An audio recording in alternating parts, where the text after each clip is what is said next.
Hello friends, આજે આપણે કોઈ પણ વ્રત ઉપવાસમાં ખાઈ શકાય તેવા સાબુદાણાના વડા બનાવીશું. આ વડાને આપણે એકદમ પરફેક્ટ રીતે બનાવીશું. વડામાં તેલ ભરાવાને કોઈ પણ ઝંઝટ વગર આપણે એકદમ ક્રિસ્પી અને એકદમ ક્રન્ચી રહે તેવા વડા બનાવીશું. સાથે આપણે ફરાળી ચટણી પણ બનાવીશું. તો ચાલો જોઈ લઈએ સાબુદાણા વડા કેવી રીતે બનાવવા. રેસીપી ગમે તો વિડીયોને લાઈક અને શેર જરૂરથી કરજો. તો મેં અહીંયા સાબુદાણાના વડા બનાવવા માટે 3 કપ જેટલા સાબુદાણાને અગાઉથી પલાળી દીધા છે. 3 કલાક પહેલાં મેં આ સાબુદાણાને પલાળી દીધા છે. તો આ રીતના સાબુદાણા હોવા જોઈએ. હવે આપણે એક પેનમાં સિંગના દાણાને શેકવાના છે. તો 1 કપ જેટલા સિંગના દાણાને આપણે એકદમ ધીરા ગેસ ઉપર આ રીતે હલાવતા રહી અને શેકી દઈશું.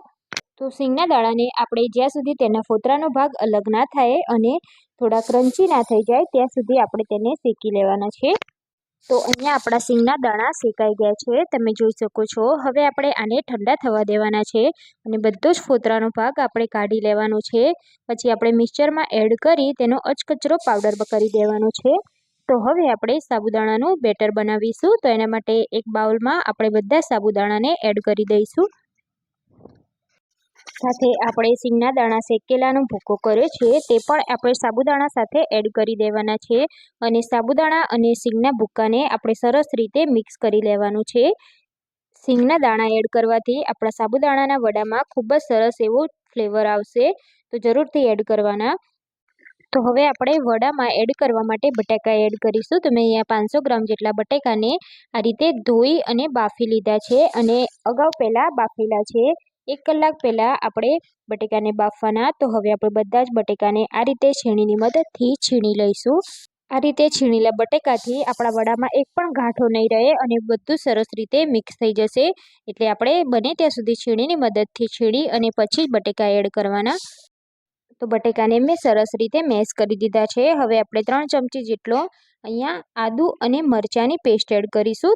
તો આદુ મરચાંને મિક્સચરમાં મેં ક્રશ કરી લીધા છે. હવે આપણે 1/4 કપ જેટલા લીલા ધાણા એડ કરીશું અને 2 ચમચી જેટલું આપણે સિંધવ નમક એડ કરીશું. તો અહીંયા મીઠું તમે સ્વાદ મુજબ એડ કરી શકો છો. હવે આપણે તેમાં 4 ચમચી જેટલી મોટી 4 ચમચી જેટલી ખાંડ એડ કરીશું.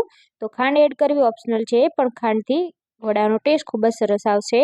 હવે 1 ચમચી આપણે શેકેલા જીરા પાવડર એડ કરીશું અને 1 ચમચી આપણે મરી પાવડર એડ કરીશું. હવે બધું જ આપણે સરસ રીતે મિક્સ કરી દેવાનું છે. આપણા બેટરમાં પરફેક્ટ બાઇન્ડિંગ આવે તે રીતે આપણે બધું સરસ રીતે મિક્સ કરી દઈશું. તો એવી જ રીતે મેં બધું જ બેટર સરસ રીતે મિક્સ કરી લીધું છે. હવે આપણે તેમાંથી વડા બનાવવાના છે. તો અહીંયા એક નાનો ભાગ આપણે બેટરનો લઈ લેવાનો છે. હાથમાં થોડું પાણી લગાવીશું જેથી બેટર આપણા હાથમાં ચીપકે નહીં અને આ રીતના વડાના શેપમાં આપણે તેને વણી લેવાનું છે. તો પરફેક્ટ રીતે આપણે વણી લઈશું, ક્યાંય પણ બાકી ના રહે તે રીતે આપણે વડું બનાવી દઈશું. તો એવી જ રીતે આપણે બધા જ વડાને બનાવી અને એક પ્લેટમાં રાખી દઈશું. તો મેં અહીંયા બધા જ વડાને બનાવી લીધા છે. હવે આપણે ફરાળી ચટણી બનાવીશું. તો એના માટે મેં અહીંયા 1 કપ જેટલા કોથમીના પાન લીધા છે. કોથમીના પાન આપણે દાળચી સહિત જ લેવાના છે. હવે આપણે 3 થી 4 લીલા મરચાં એડ કરીશું, 1 ચમચી જીરું એડ કરીશું અને અડધી ચમચી આપણે સિંધવ નમક એડ કરીશું, 2 ચમચી આપણે ખાંડ એડ કરીશું અને 3 ચમચી આપણે પાણી એડ કરી દઈશું અને બધું જ આપણે સરસ રીતે પીસી લેવાનું છે. આમાં તમે 1 ચમચી દહીં પણ એડ કરી શકો છો. તો અહીંયા આપણી એકદમ સરસ સ્મૂથ પેસ્ટ રેડી થઈ ગઈ છે. આ ચટણી તમે કોઈ પણ ફરાળી ઉપવાસમાં ખાઈ શકો છો. તો સાઈડમાં મેં તેલ ગરમ કરવા રાખી દીધું છે. તો હવે આપણે જે વડાને તૈયાર કરીને રાખીએ છીએ તે બધા જ આપણે તેલમાં એડ કરી દઈશું. ઘણા લોકોને વડા તેલમાં એડ કરવાથી વડા તૂટી જતા હોય છે, પણ પરફેક્ટ બાઇન્ડિંગ આવેલું હશે તો તમારા વડા તેલમાં તૂટી નહીં જાય. અને આ રીતે તેલમાં આપણે તેને હલાવવાના નથી. જેમ જેમ વડા તળાશે તેમ તે ઉપર આવી જશે. પછી આપણે તેની સાઈડ ચેન્જ કરવાની છે. તો આ વડા તળાતા લગભગ 5 થી 7 મિનિટ જેટલો સમય લાગે છે. તમે જોઈ શકો છો થોડીક જ વારમાં આપણા વડા એકદમ સરસ રીતે ઉપર તરી આવ્યા છે.